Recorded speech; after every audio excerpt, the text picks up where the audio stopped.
What's going on, ladies and gentlemen? Welcome back to Sideline Sports, part of the Sideline Sports Network family, the franchise, the face of the show. Our man is back, John Shear. Look at him. He's been gone for a minute, but as he says, back for the first time. And of course, our brother, the technical guru that is Jake Malik. Gentlemen, before we get started tonight, let me just say this. I am so happy and so thankful to see both of you. John, I'm glad you're back. Shout out to Yingling. Gentlemen, cheers to both of you. I'm glad Eric, to I'm see you still guys waiting. are back and doing well. I'm I still had to waiting on my take one back, out. man. I had to take one out the 12 pack, brother. You know. But Hey, no listen, judgment. let's get down to business, shall we? Because John Shear has been MIA, no pun intended, for a couple of weeks, but we're glad to see him back. And I know he's got a lot to discuss with regards to this whole Stanley Cup as it is set. It is the Tampa Bay Lightning going for their three-peat versus the Colorado Avalanche. So let's take a step back here for a moment, because at one point in time, it was Jake, your New York Rangers, and John, your Carolina Hurricanes, going at it. And John really never got his opportunity to come out and kind of defend his team, even though they lost, which I said they were going to, John, by the way. But we're going to give you the floor first, sir, to discuss this whole situation, bringing us up to date with where the Stanley Cup resides at currently. Look, I just want to preface all this by saying I hate the Tampa Bay Lightning. I am in no way, shape, or form a fan of the Tampa Bay Lightning, so I'm not happy they're in the Stanley Cup.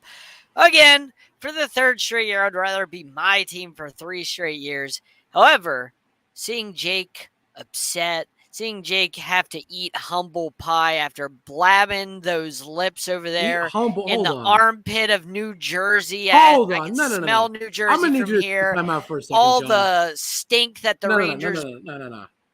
I need John to stop for a second, because if anybody that watches the show knows anything, and Eric even called me out on this, not once did I say the Rangers would go to the Stanley Cup Finals. Not one time. I was very clear that I said we would win the first round. We might win the second round if we were lucky, and we had a good second round and managed to win, and I was very impressed by that. And that was farther than I believed we should have gone.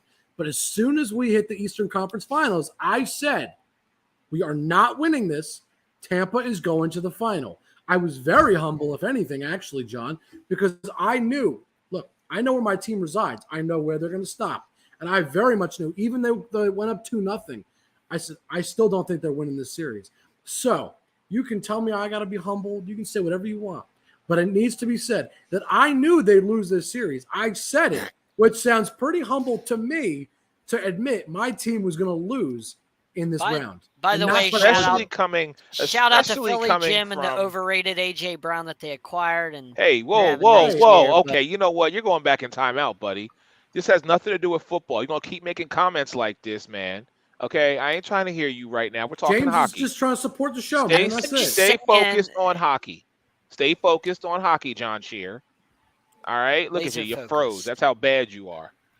Sorry. It came over me. Something else is fit to come over you in a minute if you won't watch them lips. But all right, so fellas, look, it's the Stanley Cup Finals. Stanley Cup, excuse me. The chase for the cup is down to the final two. On one hand, like I said before, you have the Colorado Avalanche. On the other side, you've got arguably a team that's, going for not only a three-peat, but kind of cementing themselves as a top-tier team in this league. So as a top-tier dynasty, yeah. Yeah, well, yeah. I mean, they got to win it first before I start calling them a dynasty. But, I mean, they're looking to do that. I'm going to need you to be unbiased, brother. Okay? I know you don't like the Lightning. I get it. This is why you ain't been to Florida yet and been to the cookout yet, because you got to come through Tampa to get to me. So we'll have to find you a different route when you come visit. But, John, you can't argue what Stamkos and Kucherov and Vasilevsky have been doing. You have to acknowledge that. Now, if you want to be all pro Colorado, please feel free. But no, I said it last night. Back it up with facts. That's all we ask. Sports Arena, Monday and Wednesday nights, 10 o'clock. I said it last night on the Sports Arena. Colorado's a better team to me. The only problem is the goaltending. I'm not sure what I'm going to get out of Darcy Kemper. Jake knows exactly what I'm talking about when it comes to like Kemper can be good at times when he was on Minnesota. Shout out to Troy Geary, part of our network who just mentioned Colorado in 6. When he was on when Darcy Kemper was on Minnesota, he was up and down, and he was good for them, and then he was cold for them. So that's a guy I'm worried about. The rest of the roster, I think, is better than Colorado. I think Colorado is just a better team. But Vasilevsky and goaltending in hockey is like having a quarterback in the NFL. If you have a goalie, you have a chance at beating anybody any night. You can beat him in a series. It's just like having Patrick Mahomes. You could beat a goalie with just a goalie alone. If he stands on his head enough, you could win with just that. So Tampa Bay can do just that. So that's the thing. If Colorado's goaltending can hold up enough, Colorado's a better team. So I think Colorado in 6. So you're agreeing I'm with not man, exactly Troy. sure what I'm going to get out of that goaltending. I'm hoping for the best, but I don't know what you could be getting Vasilevsky levels, or you could be getting Mike Smith levels. Exactly, or something. It's opposite ends of the spectrum, and you have no idea where it's going to be at any given day.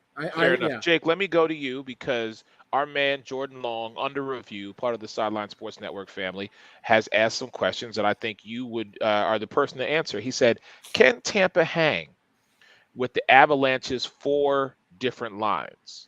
Because the Avalanche has shut down McDavid and the Oilers' top line. So, in your opinion, Jake, do you think the Lightning can hang with the Avalanche's 4 lines?" Well, first of all, I don't think it's really fair to say that that Colorado shut down McDavid and that top line. I don't think that's by any stretch of the imagination fair to say. I mean, I don't recall how many points McDavid had. They both had 30 this postseason. Right. I mean, both of them. Right. I mean, I'm literally just looking at the last game that they played. McDavid had 3 points. Draisaitl had 4 points. They had 7 points combined in just the last game alone, and that really is the top line. I mean, let's just be honest. When we're talking the top line for the Oilers, it's McDavid. That's one of the top lines in hockey. Right, but for them, that is the top line. Forget anybody else that whatever the combinations you create to put on that line, that is it. That's what matters. And it's not to say that the Avs defense didn't do well. I just don't think that they totally shut them down throughout the entire series. Just Mike Smith is terrible. Right. I mean, they managed to make an impact a majority of the time. I mean, in game 1, they had 5 points as well. I happen to have looked it up just now. So they had their points. But anyway, that's not the point. I'm picking Tampa in this series, and there's 2 things that I've seen with Tampa that I think is really important to notice. A, John, you mentioned it. Vasilevsky is just the greatest goalie in the last – he's probably one of the greatest goalies since Martin Brodeur retired. Honestly, I mean, it's like Eric said. It's like having Patrick Mahomes, and then on the other side, he's just so unbelievable. I mean, Colorado is having no offense, but say like Jalen Hurts versus Daniel Patrick Jones. Mahomes or Daniel Jones. Yeah, like, you know what I mean? Like it's a guy not fair. like that's just at a comparison. That's a level of difference in Jalen Hurts is probably a better example because that's a level of difference. He's a guy that can show up one day and he'll give you 350, 400 yards and a couple touchdowns and no interceptions and have a great day. And then the next day he gives you 175 yards. and 4 interceptions. Exactly. Mahomes, what you're going to get each week. Right. So I agree with John about that. And that's really important because, John, you said it really well. Goaltending is what wins games. And, I go back to the Rangers. Why did they go as far as they did? Their offense played well, and they showed up on the power play. I give them that. But if you give them basically any other goalie, they don't make it that far. And I know that, and I'm one to admit it. Oh, and that's fine. I mean, it's just Sirkin stood on his head and won some of those games. Us. Yeah. Like he made unbelievable after unbelievable save, which most normal goalies don't make. And that's something that's huge in hockey. So having Andrei Vasilevsky is a really big deal. But the other thing, and I'm going to use the Rangers and the Panthers as my examples, and it's something that the Avs did well, but the Lightning do better. So the Lightning do a pretty solid job at stopping odd man rushes. They're pretty strong in the neutral zone and right at the entrance to the zone, right in that area. That is where they really excel. And so the thing is, the Avs were able to shut down McDavid and Draisaitl to some extent on those odd man rushes, on those breakout plays. to some extent. The Rangers, the Panthers, both were completely shut down, especially for the Rangers in most recent memory in those latter 2, 3, 4 games. On those odd man breakouts, those long stretch passes that they tried to make, those kinds of plays, they were just killed. There was nothing. And not that the Avs rely on just that. That is one facet of their game. They do more than that, of course. I've seen them set up in the zone and score like nobody's business. But that's a lot of, that's a big part of their game, especially when you've got a guy like McKinnon, right? That's something that I think the Lightning have an advantage in. And while the Avs do it well, like I said, they did it to some extent against McDavid and Draisaitl. They don't do it, at least in my mind, to the same level that you see in Tampa. And that's why I'm picking Tampa, because of the goaltending and the defense that they play. Their defense can be so suffocating. It's impossible to get chances. And then when you do get chances, good luck getting past Vasilevsky. I think Tampa has just enough offense to, and enough really veteran leadership that I know John and Eric, you've seen plenty of it the past couple of years, to make some plays and make just enough plays to score enough goals to beat the Avs goalies, who on the average day are not nearly as good as most goalies we saw in the playoffs in general. So it's going to be a good series. I think ultimately I have to go Lightning. I'm going to say Lightning in 6 for all of the above reasons I've said. Eric, I can't Eric, we cannot hear you. I think you muted your mic on your physical mic as opposed to the computer. Maybe it came unplugged. There we go. Is that better? Now we got you. Sorry about that, fellas. I just wanted to let this go. But, John, give me your prediction. I know you're going with the Avalanche because you just can't stand Tampa. We get it. I got to say 6. I like to think that the talent for Colorado, which I think is better, aside from goaltending position, will overcome the lack of goaltending that Colorado has, I think. So I think Avs in 6. Okay. It's just not the Lightning's year. I just don't think so. Even with all the momentum they have coming off of a Game 6 victory against Jake's New York Rangers, even though they have been to this position and won the last 2 years, you feel this is an ending for them, and Colorado now is their moment. It is the Avalanche's time to be the top dog. This is what you're saying. Yeah, I don't think the Lightning have faced anything close to what the Avalanche are in their past 2 finals. I think this is the hardest team that they'll have faced in these 3 consecutive finals, and I don't even think it's close. I'd agree with that. I would Not agree with even that close heavily. to any. Yes. The other 2 teams don't even come close to these Avs, talent-wise. I'm riding with the home team because I do live down here, very close to the 813. Are you a Bucks fan too? No, I'm not a Bucks too. Okay. Wow. He's rooted for the fan. Bucks in the first round of the playoffs last. No, who did they play? Okay. Play. You know what? Goodbye. I can't even talk to you. I'm he's just gonna keep ruthless drinking today. because John is just on something tonight. We need to put that disclaimer out there really quick before we go to break. Listen, everybody at Sideline Sports knows we are not responsible for John's thoughts or words. We do not condone his actions. All right. He says what he thinks. That's all, John. That is all John Shear. If you have an issue at BlueHawks13, make sure you tweet him. Doesn't matter what it's about. I will ignore you. This man will have people coming running at him. I'm going to go that way. I'm going to go that way. Get away from me. Yeah, we definitely know about John Shear. All right, fellas. Hey, let's take a real quick break. When we come back, more with Sideline Sports, part of the network. It is the flagship show. Be back in about less than a minute. If you have a business, company, or product, and you want to reach the right audience, contact DB&A Television. DB&A TV reaches over 100,000 viewers a month and has advertising plans for all budgets. You can see your ads running on Roku TV, Amazon Fire, On Demand, and dozens of other top platforms for only $1 a day.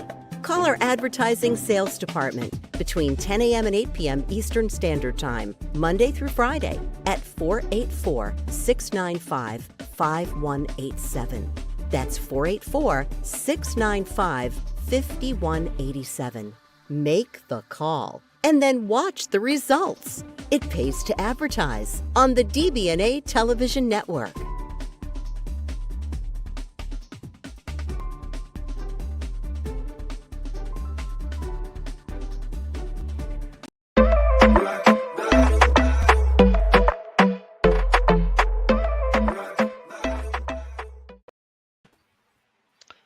Well, welcome back to Sideline Sports, Tuesday night, 8:30 p.m., live on Facebook, Twitter, and all the rest of the social media facets. Shout out to our man, JB. Get well. We can't wait to have him back to have the whole squad with us. Oh, But he's your going to man, eat Eric humble Wilson, pie, too, for all them Rangers oh takes. my He was even goodness. worse than Jake. He John, was so worse. real quick, Eric, I don't mean to interrupt. No, sir. please. You know what? This is y'all's show. I am a guest. Do your thing, brother. I'm here for backup if you need me. John, let's address this because you want me to eat this humble pie so badly. I want JB to more than anything. You just because of Okay. what happened in the second round. You made me pay. You made me take my lumps after I lost back-to-back Game 7s and had to deal with it. Not just Monday on Sports Arena, not just Tuesday on Sideline Sports, also Wednesday on Sports Arena. 3 days in a row, plus on social media. I had to take all them lumps from down there. Yeah, Mr. Here- Smiley, all gray, Eric Wilson, John, Jake Malik. I And think you're JB more too. upset. So I think JB's you're not more off the upset with hook. Eric. I think Huh? it's more a problem with Eric and JB than me. I mean, Uh, Eric got you 2 out of the 3 days. Look, I got had you to once, sit here. and John, I ragged on you because of 2 things. Had to Number sit one. here on that Tuesday and get punched in the face for you Hold by on. an hour John, over John, the Heat and 2 Canes things. back to back. John, So Two And the I'm not Mystic, gonna- John. And the Mystic. Don't forget Oh about yeah, the Washington Don't forget the Mystics. Mystics too. and Sure, John, why not just add it on light? you know why we bashed Everybody on decided you? to lose. Because you were so confident about your Heat. You No, were no. so He was confident. cocky about it. Let's be You clear. were, and you were John the was a same. smug SOB about all 3 of them teams. And you know it. And you know what? And here was the thing. The Heat, all right, fine. We'll discuss that. The Heat, they were, I don't want to say supposed to win, but they were favored. But at least they made a series. It was good, and they had a chance. And the Canes were supposed to win. The Canes in particular, unlike the Heat, the Canes were actually supposed to win that series. They were never supposed to lose. The Rangers were supposed to lose. And I was happy that they made Game 7 a thing. I was happy they were taking it to distance. And then they beat you. An inferior team won, John. That's why I ragged on you, because my team, a team you were so cocky and confident was going to lose, beat you. And so then I was very candid that I said, I think we'll win a handful of games in the Eastern Conference Final if we're lucky, which we did. We won the 2 games at home, and I was very proud. But that's it. And the thing is, this is a young team, John. So for me, they exceeded expectations by so much. I don't care. You could try to humble me all you want, but I was humble to begin with because Eric knows, and he called me out on it multiple times. I said they would lose in the second round. He called me out for that. I said they lose in the Eastern Conference Finals, which they did. But Eric called said me it out. doesn't matter who the Lightning play; they're I going did to say beat that. them anyway. I did But, say but that. Eric also But told me. I wanted Jake to stand on his soapbox because the New York Rangers was a team that no one, unless you are a diehard fan like Jake, but you're somewhat sometimes blinded by how young this team is, okay? I wanted Jake to stand on his soapbox and say, I don't care. This is our moment. We are going to take it to 7 games, and we are going to, it's like Ric Flair, to beat a man. Woo! You got to beat the man. And that's what the Rangers had the opportunity to do. Did they get the job done? No, they did not. But what they did do up until Game 5 was defend home ice, and that is crucial moving forward. The Rangers are a team that we can no longer just sleep on when next season starts up and say they're not going to make it because we've seen it. They This now is the have Dallas the formula. Mavericks from this year. No, This John, is the Dallas it's Mavericks not. from this year. Stop. Atlanta Hawks How from is it? last No, it's year. not. How is it, John? Yawn. How so? Because he's basing, I'll tell you exactly what it is. He's basing it on youth. He's basing it on inexperience, and he's basing it on the fact that there are other teams who are going to come back, who are going to get healthy, who are going to be at full strength, and who are just going to basically have their way with the New York Rangers. It's like Eric going to the and craps table, and he has a couple nice hands, and Eric's Wow. like, man, I'm the man. Nobody can beat me. Nobody can stop me. And I'm like, Eric, Stop while you're ahead, and you're like, no. I got this. John, Nobody John. can beat me. John. I'm the best at craps. I'm like, Eric, you got to calm down, man. You're going to lose all your money. Then he keeps playing, and he loses all his money, and I'm like, I told you so. Same thing with the Rangers and the all right. So John, and the let me Hawks and the let me John, let me Mavericks. ask you, All why right. are the Calm yourself Rangers not going down. to be good next I don't year? want you to lose all Why, that John? confidence. Why are the Rangers going to be bad next year? Tell me. I didn't say they're going to be bad, but they're not getting back to the Eastern Conference Finals. Is what I I'm asked. saying. Why Like, are they not John, going to be? John, it's overachieved. June. It's June right now. We are in June of 2022. Put 20 on it right now. Oh, man, I'll Put 20 on it dinner right on now it. that the Rangers Money do won't not change get hands. back to Dinner. the Eastern Conference Finals. Put 20 on it right now. For this next season, they're not For getting this back. next season. Yep. But why not? I'm just Put a curious dinner what's your Okay. logic as to why not? Jake, you're the Because- witness. $20 said- maximum value, no tip included in that. Whatever. It don't. No, That- we're just doing dinner. that's- It don't matter. Jake, you're the witness. That's I fine. have faith in what I've seen with your New York Rangers. Yeah. I'm willing to bet John dinner John, I that they just will want to. get back to the Eastern I Conference. just If wanna lose know, that John, bet, I why? do not add the tip in. I just cover John, $20 John, and under. all right, John. Let me answer this question. Negotiation. Why are they not going to get back? What is it? I just that's gonna think be they so fundamentally different? overachieved. They got a little bit lucky rolling the dice on the. They did, on but here's the thing. table. So you're right. They got lucky this year. a little bit. Overachieved. I'm not saying like they're a They bad overachieved. up I and understand. coming team. I just They think that they overachieved. overachieved But John, here's the thing that you're not thinking in the about postseason. that you have to think about. So you make a postseason run like that, right? You're going to retain most of your team just because most of them are already under contract as is. Like most of your young guys are already under contract, and your star players like Zibanejad, Kreider, Panarin, all are under contract already. So your main guys, Shesterkin, he's considered a young guy, but also one of the key guys, under contract. You don't have to worry about any of them at the next year, right?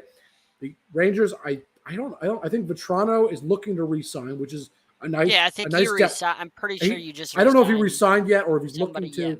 but again, a depth piece that would be totally. It would be great to have. So you're going to have Andrew your Kopp- core back. You're going to have majority Right. of your teams. Andrew Kopp will probably be coming back. I know him and Trouba are really good friends. There's a good chance that he'd want to stay with Trouba. I totally get it. Fine. So everything stays the same in that aspect. And then, most likely, because of the run they made, the Rangers kind of in their minds are thinking, okay, why not next year? Why can't our year be next year? Just whether they're right or wrong, they're going to be thinking that because that's what teams do, and it makes total sense. So they're going to go out and say, a guy like Claude Giroux, who's going to be a free agent. Now, is he the piece to put you over the hump? I don't know, but he's definitely a solid depth piece if that's what you're looking for. The Rangers may go out and make those big moves that are not the super sexy picks, but they're the depth moves that they need to help them win in the next year. So my thing is this. There's no reason they can't get back because they're going to keep the core. Shesterkin will probably just get better with the offseason, and he's going to fuel himself. He's going to somehow get better or at least play somewhat similar. He's going to be a great goalie again next year. That's no question. Right. And they're probably going to add some pieces in the offseason to try and help them push for a cup this year, as opposed to this year where they added some depth pieces, which were Vetrano and Kopp, and I was very happy about those. But now they're going to really push to get a guy like Claude Giroux, one of those, those upper names, if you will, to give them the extra edge against a team like the Lightning, against a team like the Panthers, who they didn't play this year but could very well play next year, against a team like Carolina. So they would have to get out of again. their own division, basically, because that's the way No. the stupid playoffs is set up, is you basically have to win your division Yes. in order to play any other team, which is just stupid. Yes. It's dumb. I agree about that. Yeah. And they could, and they proved it that they can this year. So which you're is the thing. basically going to say they're getting back to the Eastern Conference Finals. That's the only way they played the Panthers. I'm not saying that. Like, What I'm I saying said that, is, John. what I'm saying is, there's no reason to believe that they're going to regress. That's all. I'm not saying in terms of where they're going to end up in the playoffs. I'm not saying they're guaranteed. No, I'm not saying they're Eastern going to Conference regress like regular just- season wise. I'm saying like playoff wise, I think they overachieved. I think East that is extremely. I think they're going to make loaded. moves to make them have a chance again. Like they could win the division next year, depending on the moves they make in the offseason, depending on the moves you guys make in the offseason. Yeah, There's the no East is reason that they extremely can't. loaded. The Yeah. East has a lot of great teams. This isn't something where you look at the Rangers and you're like, well, there's not really anybody in the East. Like the East is loaded pretty much. Most of the 8 teams that made it are pretty well a really good team or at least a good team. It's really no teams. Like even the I understand. Capitals I and understand what Bruins, you're you saying. look at them and like those are tougher teams. So that's what I'm They're saying. Like veteran I'm not teams. like I don't think they're getting back there just because like the East is so loaded. It's going to be hard to get out of that division and beat the Hurricanes and Penguins and Capitals. Like You that see, I'm not combination scared of of it. those The three. only team I'm scared of in our division are the Canes, and that's it. But I mean, the Penguins we took you to the brink. They had you at 3. You were down 3-1. that was, I'm going to be honest with you, I think that was a lack of experience in knowing what to do. I think the Penguins are a good team. I'm not taking anything away from them, but I think the Rangers' lack of playoff experience for most of those players kind of hurt them in that series, and they proved it because when they played against Carolina, yes, they went down 2-0 because they didn't win on the road, but then they came back to tie 2-2. All the house money that you've told me you played with this year, you're not playing with that next year. Because No, you I got don't to think the Eastern so. Conference Finals. No, I think this you year were up was very much. You're why not us? So you're not playing with that house money anymore. I don't think so as much if next you year. get to the playoffs next year. I think the Rangers have set an expectation for themselves. So it's the good and the bad. This year was house money because it was really just making the playoffs was huge. We were ahead of schedule, but now that we've put ourselves ahead of schedule, the expectation at the very least is making second round. See, the team and that fighting in the second round, and that's the problem. Team I'm going to compare you to, and I know Philly Jim there, who started out the comments tonight, loves them Bengals, but I think that the Bengals are kind of like that, where now that they have expectations, now that the AFC is a lot better than it was last year, now that the Ravens are we think, going to be healthy with Lamar, and they added a lot of pieces on that defense, it's going to be a lot harder for the Bengals to get back to where they want to go, and that's the Super Bowl. They're going to find that out the hard way, that it's not going to be the same. It wasn't easy sledding, but at the same time, like I've said many times, when you face the Ravens twice and the secondary was decimated, their whole team was decimated with injuries, and you killed them. Like, it's not going to be that easy again. All right, so that's what John, I'm warning the John, Rangers. It's not going to be that easy. I'm not disagreeing with what you're saying because every year teams do get better. With age comes experience. But and the Bengals had house money, right? I could make the same argument that you are making for the Bengals, saying that it's going to be a lot more difficult for them to return back to the promised land.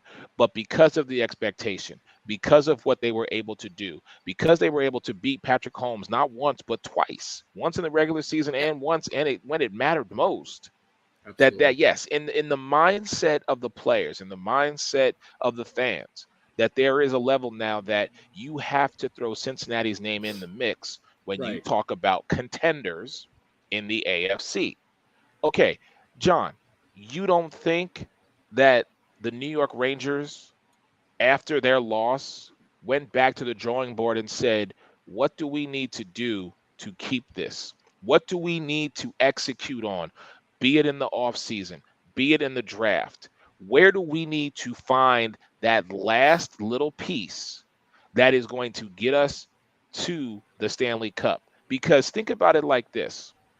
Let's say, for argument's sake, that they would have held home ice in Game 5, referring to the New York Rangers. Mm-hmm. You mean to tell me Game 7, Madison Square Garden, Rangers Lightning, you're going to sit there with a straight face and tell me that the Lightning still would have been able to come away with a victory? Yep. Because I would be hard-pressed to bet the house, bet the farm, bet my $13 that I still have for you on you to say that the Rangers would lose that game.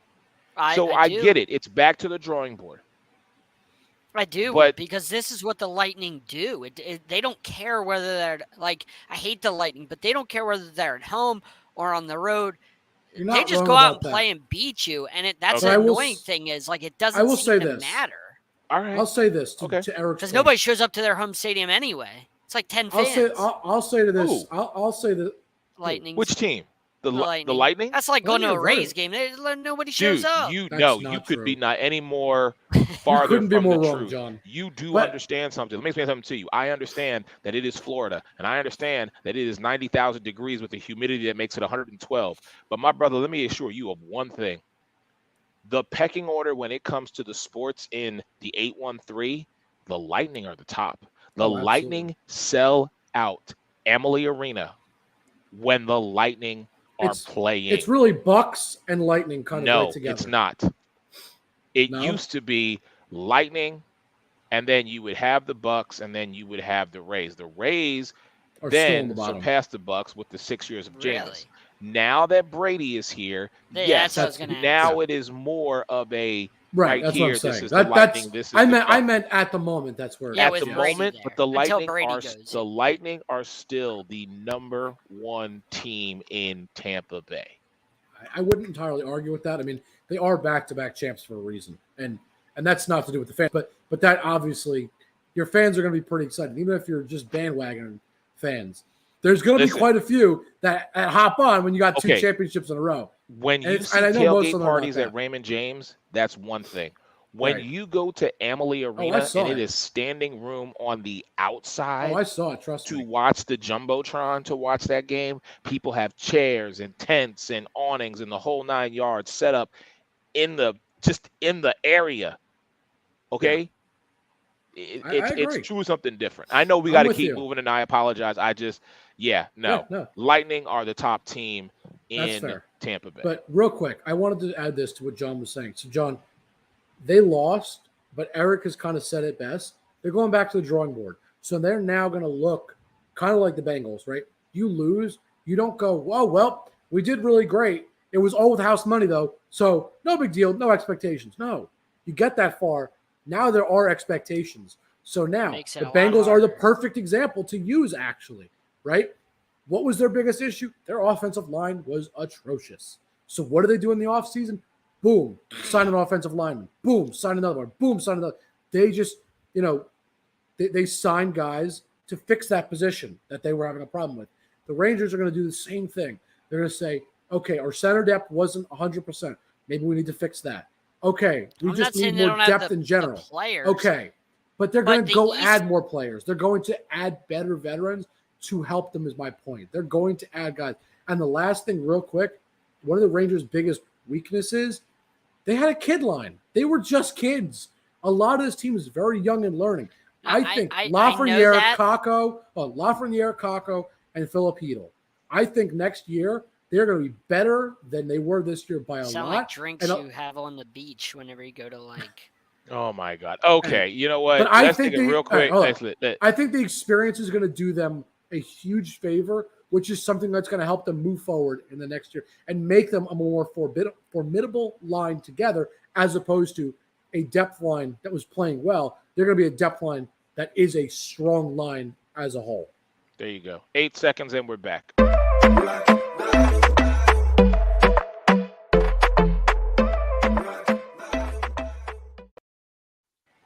Jake, what's next, brother? What are we talking about? All right. Well, I think as much as I'm not I'm not the biggest NBA fan. I'm an NHL guy. You guys know that. You can't skip over the NBA Finals. You got to talk about the NBA Finals. Simple as that. I think. Should we start with Game 5? I think or should we start with Game 4, which I think briefly discussed last week, Eric? No, it's definitely Game 5, man. After what we saw, I mean, listen, I have said it. I don't know John's feelings on it. I'd like to get yours, Jake, but I still say Warrior in 6. Now is the time for Klay Thompson to do what he does in Game 6s, and that's close out games. And so this, to me, is falling right in line with everything that I'm saying. Think about it like this. When your bench and your supporting cast steps up in the NBA Finals to beat the Boston Celtics, I mean, That's pretty good. Listen, Steph broke his streak. The man did not make one. He was 0 for 9. 0 for 9. It was bad. Okay? Klay had a good game. Draymond actually showed up. But we got to start putting respect on the names of Andrew Wiggins and Jordan Poole, because they are the next in line. Once Klay and Steph basically say, okay, we've done all that we're going to do, we're going to move on to the next chapter of our life. Andrew Wiggins was the gentleman who kept that team not only in contention, but was the man who took over when needed and got them the W. So Absolutely. I said Warriors in 6. Yes, it's going to be back in Boston. But to me, it's a wrap. I don't know what Tatum and Brown and Smart and Harford and all them boys are going to try and do, because it is game 6 and it is in Boston. I get it. But we already know that at any given point in time, the Golden State Warriors, if they start hitting them from the cheap seats, it's over. It's done. Absolutely. It's done. They won by 10 last night. Won by 10, and Curry did not do anything. The chef was cold last night. Hold on. Serving plates. He ain't serving cold plates of food. Hold on, last night. He John. ain't do Did nothing. you and I watch the same game last night? He wasn't doing nothing. He just wasn't scoring a lot. He was 0 for 9 from 3. He couldn't do anything. But he was making for them. plays on the court still. Like, No, but I'm it's not like he saying didn't do anything. he was missing all of his shots. Like they won by 10 is my point, when he had his worst possible night. He had a bad game for Steph Curry. And they still won by 10 points, which is just huge for them. That's scary for the Boston Celtics, because if you can't win that game when Curry has his worst game of the series, because it's not going to get worse than that, he's only going to get better, then this series is over. Like, you're not going to think that if you're the Celtics, but realistically, if you can't take advantage of what happened last night with Curry, and even Clay wasn't shooting very well for a while until he finally got into gear in the second half. If you couldn't take advantage of that and you still lost by 10, it's over for you. Like, you're going to game 6, but you can only win it in Golden State. Game 7, that's the only way you can win it. You can't win it on your home court, which I don't think you're going there and winning it in game 7. So I think this one's over, regardless of whether it's in 6 or 7. This one's a done deal. I think the Warriors have wrapped this up, all but wrapped it up. It's a formality at this point, but I do hope for a game 6. I don't know who's going to win tomorrow. Or I guess they do every 3 nights they play games, right? Because nobody in the NBA knows how to do a normal, 7-game series. Schedule. They don't do what the NHL does or the MLB does. We're going to play 1 game a week. All right. So, well, John, hold up. No, they're playing. No, listen, they're playing on. They're playing Thursday. Well, they play Monday, Thursday, and Sunday. 3 games in 6 Monday, days. Thursday, and Saturday. I think it is Sunday. My birthday. Oh, my Sunday. Birthday. Okay. My so birthday. Sunday. No, but John, John, it's Sunday. You got to figure a day to travel. Yeah. You got to figure a day to practice. I mean, let's not. It's now, still gonna get out of here with that I'm nonsense. with John, but it doesn't matter. Do the NHL play once every 3 days? No, because they're men. They don't. They don't have to. All right. They don't John, have to stretch this out where we play. Yeah. Okay. Thank you. Go ahead, Jake. I'm sorry. All right. So there's one thing that nobody mentioned last night, and it's probably the only reason the Celtics lost. It's very simple. One word: turnovers. They were terrible. Turnovers were atrocious last night. It almost cost them the Heat series too. Like the Warriors turned the ball over 6 times. That's it, just 6 times. Now that's not normal. The Warriors and Celtics both turned the ball over more than 6 times on average. I mean, at least in this series, on average, they're looking at like 10 to 15. But here's the thing: the Warriors didn't turn the ball over. Celtics continued to turn the ball over, and that is the big issue that nobody has talked about yet. The Warriors turned the ball over 18 times to the Warriors. Excuse me, the Celtics turned the ball over 18 times to the Warriors, just 6. That's it. Jason Tatum, most turnovers in NBA playoff history. In one postseason, he has 95. He passed LeBron James for most turnovers ever in one postseason. And the other problem with the turnovers was, it's not like, they just turned the ball over. The Warriors took those turnovers and turned them into points almost every single time. Yep. Of some kind, whether it turned into a foul and there were free throws, or it was a 3, it didn't matter what it was, any kind of point. There was points involved most of the time, and that is a huge problem. And the other thing that it's not as big of a problem, but it's certainly not great, the free throws for the Celtics last night were also not so great. They shot 21 for 31, which is 67.7%, to the Warriors 13 for 15, which is 86.7%. They're free points. Now, I'm not saying you're going to go 100%. If you're going I would say 80 to 85, okay, I get it. Like that's understandable. They went under 70%. So they turned over the ball constantly and they missed free points. That's not good. You cannot do that. Now, I'm not saying, those free throws would have made the difference. That's not what I'm saying. But it definitely doesn't help when you lose all those points, right? So And when you turn the ball over and you're being given opportunities for free points, you got to take them where you can get them, man, because you're shooting yourself in the foot once and then twice. So, Eric, I have a question. Do you think that the Celtics are starting to crack when we saw that technical foul from Marcus Smart last night? Do you think the Celtics are starting to fall apart mentally? Do you think things are starting to get to them and No. that's a little If you bit of make it a this far, sign? if you make it this far, John, no. Listen, if you can't figure it out, and if you haven't figured it out by now, then don't even bother stepping on the court. Oh, we can't Okay? necessarily say that because we saw the Yes, I J.R. can. Smith thing from Well- with LeBron James a couple years ago. You can't And why do you necessarily think- say hold on. just because you're at this point you're going to be able to keep it together mentally. Do minor mistakes and the moment of the game sometimes get too big for certain players? Yes. And I why do you will think say JR's that. not playing anymore? But what I won't say to He's in you college. is the Celtics team as a whole, they are keeping each other focused and dialed into the situation. Listen, for all intents You're and not worried purposes, about them? no, I'm not worried about Boston. I have more faith in Steph. Steph won't go 0 for 9. You know what, again. Eric, real quick. I'm going to compare it to something we just saw.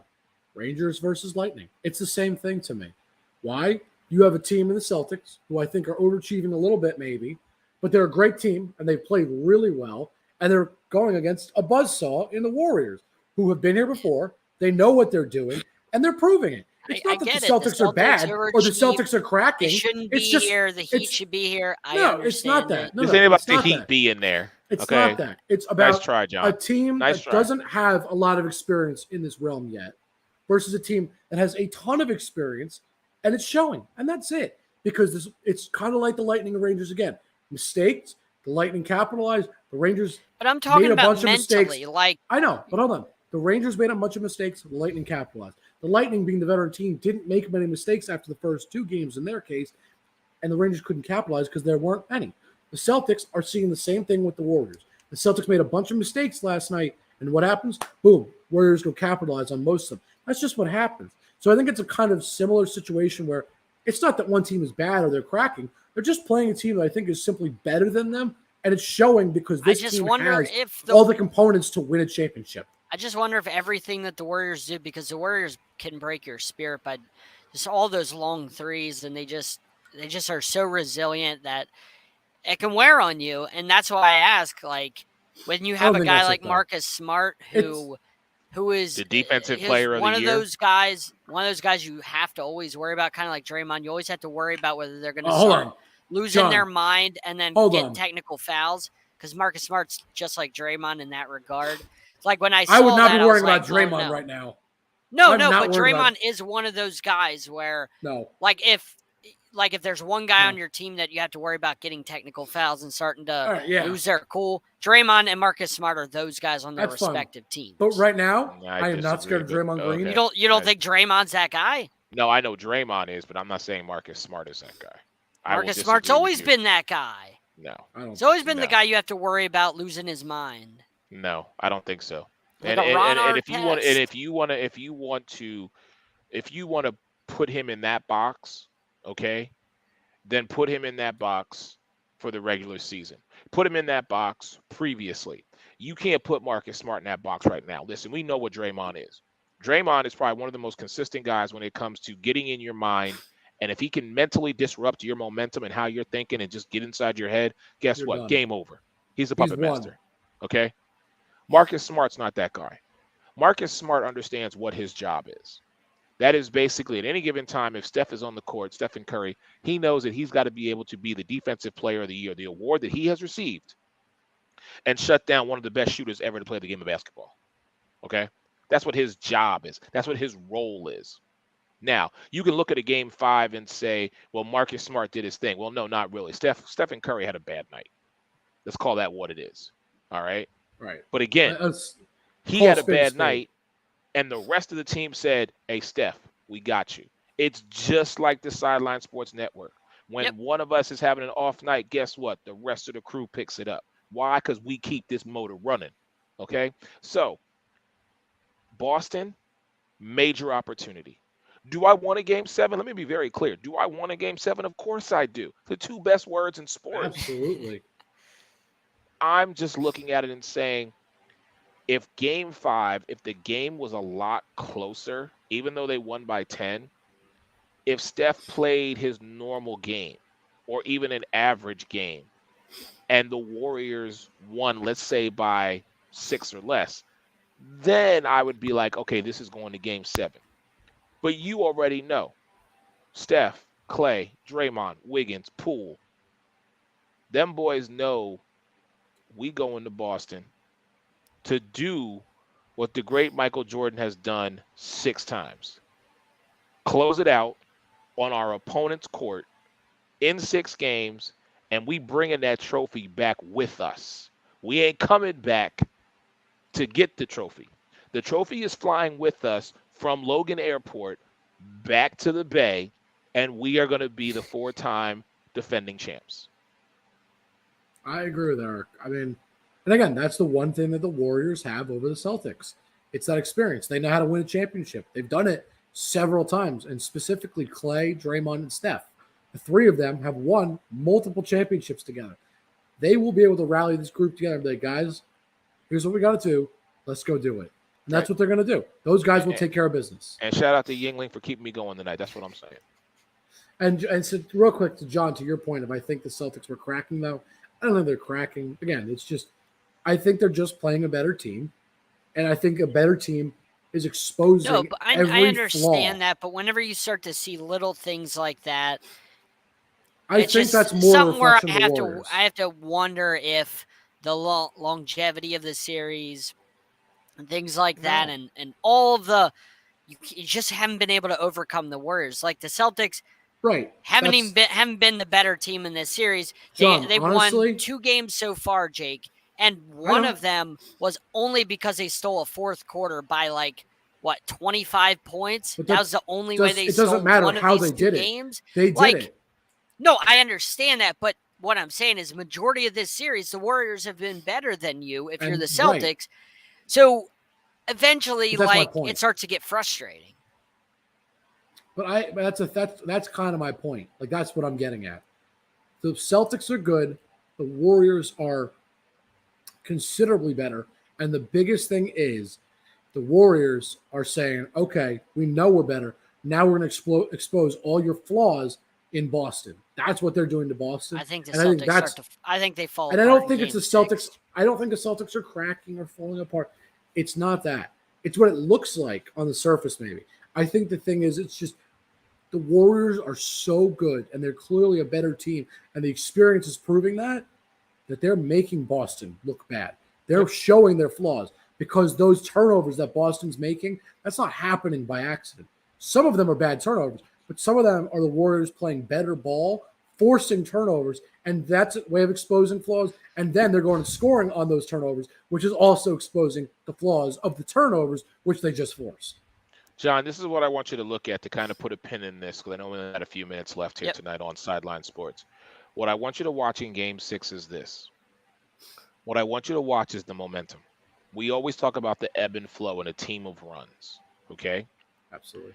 If Golden State jumps out in the beginning of Game 6, let's say it's a 12-4 run, what you see in the first quarter, John, is not only what you're going to see in the third quarter, but also what you're going to see when they close it out. So I give Boston the 12 minutes in the second quarter to cement themselves in saying we're either going to make this a game or we are going to fold. That is my prediction for Game 6. Now, listen, Boston comes out and they flip the script and they come on this amazing flip the script and say Boston comes out on this 12-4 run. All right, then let's see how they respond. But be careful of that third quarter, because that is when the Warriors throughout the playoffs have been at their best. Might not have been the other night, but that still remains to be seen. But I still say the game gets closed out and it's a wrap. Absolutely. Agreed. I agree with you. All right, we got, 6-7 minutes. Eric, John, what do you want to talk about? I feel like we've talked about everything I want to talk about today. You know, Jake, how much of a golfer are you? Let me ask Not that question. much, but I pay attention enough to certain things. So it depends on what it is. So let me ask you the question that I asked the crew last night on the Sports Arena. Shameless plug, Monday and Wednesdays, 10 p.m. right here, part of the Sideline Sports Network family. So you know the situation going on with the PGA and the LIV situation. Sure do. Okay. So my question is this. Mike Caratenuto brought up a good point. He was like, the big name players are going to the LIV because Yeah. they're getting paid. Absolutely. And the PGA is like, if that's what you're going to do, then we're suspending you. However, even though he has said no at this point, they still haven't got the big dog in Tiger Woods. So, Jake, I want to ask you, do you think at some point Tiger would join the LIV? Yeah, that's not even a question. They throw enough money at him, absolutely. They proved that already. You ever thought Phil Mickelson was going to join them? No. Well, here we are. Phil Mickelson and the PGA Tour are in a tiff right now, so I think that's the main. I mean, the money, but I think the main reason that he joined was to spite the PGA Tour. You're not wrong. I just meant though. Did you ever think Phil Mickelson would ever play on anyone for anybody else except for the PGA? The PGA? I didn't even know that there was another league. But none of us knew before all this. My point is, John, if I told you, forget there's any tiff, there's no nothing, would you ever have thought Phil Mickelson would play for anywhere else other than the PGA Tour? If you told me they threw a bunch of money, yeah. Phil Mickelson seems like the type of guy that has zero loyalty. No, I'm just saying, whatever you put in all his the factors pocket, we know. we'll follow. I'm just saying, just face value. I meant like we don't know any factors about money. There's no problems, no nothing. Would you have thought that? That's what I mean. Like I didn't even know that. Like another. Eric, league I'll existed, ask it to Jake. you because I think Eric, you understand what I'm asking. I understand exactly what you're saying. And to answer your question, at face value, no. Right. At face value, because Phil Mickelson is synonymous with the PGA. When you think of Phil, you think of golf, you think of the PGA because of his championships that he has run, because he is always a top contender in the game of golf. So, yes, at face value, yes, I would say no, he wouldn't have jumped ship. But John brings up all the points and all the factors that we include in. Absolutely. Listen, we all know at the end of the day, money is going to be the determining factor for a lot of people. Most, not all. If they have an opportunity to do what they love and get paid more money to do it. Absolutely. Oh, yeah, of course. And that's that's my point, though. My point was Phil Mickelson was not somebody at face value, like Eric said, that you thought would play somewhere else. And you say the same thing about Tiger, probably. At face value, would he play somewhere else? Of course not. But when you factor in all these things, especially the money portion, I think if you throw enough money at Tiger Woods, eventually he'll crack, just like everybody else would. Everybody's got a price. Everybody says it. So, that's a known say. Everybody's got a price.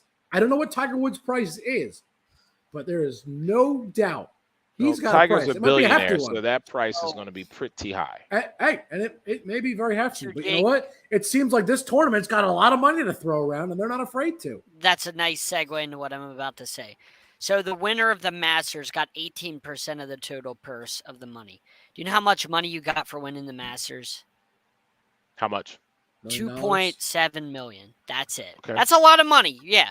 But when you're getting offered what Dustin Johnson, Phil Mickelson, and all these guys are getting offered, $100 million contracts, that amount of money for winning the biggest tournament you have on the PGA, the Masters is the biggest thing they got. And that's not even obviously going to be the hardest thing to win because that's the Masters. That's a difficult course. Everybody's going to step up their game to the best they can. And that's basically going to be the most amount of money you're going to win at one time. And you could get offered $100 million or all these ludicrous, crazy contracts for going over to LIV. Why the hell wouldn't you do that? And that's exactly my point. There's no way in hell that unless you're Tiger Woods, there's only one Tiger Woods. Like Phil Mickelson's probably never going to make in the PGA Tour what he's going to make in the LIV. That's just my opinion, but I don't think he's ever going to make that kind of money on the PGA Tour. So why wouldn't you go and take that kind of money and get to play the game you love? Like Eric said, I have no problem with it. And to me, it's just the PGA Tour should step up their game, maybe try and offer more money to these guys, maybe to the guys and girls, because, there's women that play on the PGA Tour too. Why wouldn't you offer them more money? Like, I'm not sneezing at $2.7 million. Oh, of But when course you not. see another We're league not, come in, but No. they are. when But you see you know another what, John? league come in and throw like a big contract at people, it's like, Absolutely. well, hold on a second. Why hasn't the PGA Tour been doing this for their people? Right. And John, here's the thing: if they're getting $100 million contract, and the most they can win is not even $3 million, we'll For move the it up best to $3 tournament million. of the year. Right. We'll make it $3 million just for the argument of this number to make it a little more understandable. You're telling me I get $100 million with LIV, or I get 3% of that. 3% of that to win. That's only if I win the biggest tournament in the entire PGA, in all of PGA that they So can you provide me. basically have to win the Masters 33 times, Right, exactly, in order to equal to that get your contract's value. $100 million contract. Like, And that's the insane. problem.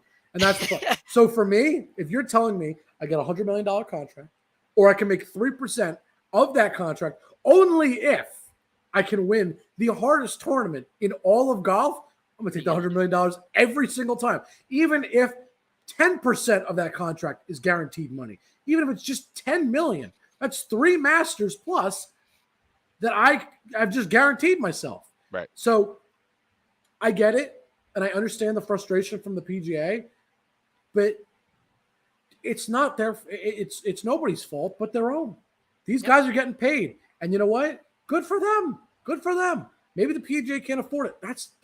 Hey, is what That's it not is. the golfer's problem. That's not their problem. That's not the golfer's problem. If they want the money that they feel they have earned, go get it. I may not like it as a fan, but just strictly analyzing it, go for it. Absolutely. I would do it. I admit I would. Well, at least we're all consistent about that, because I feel the exact same way. I just wanted to get your thought and opinion on that, considering that we had that conversation last night.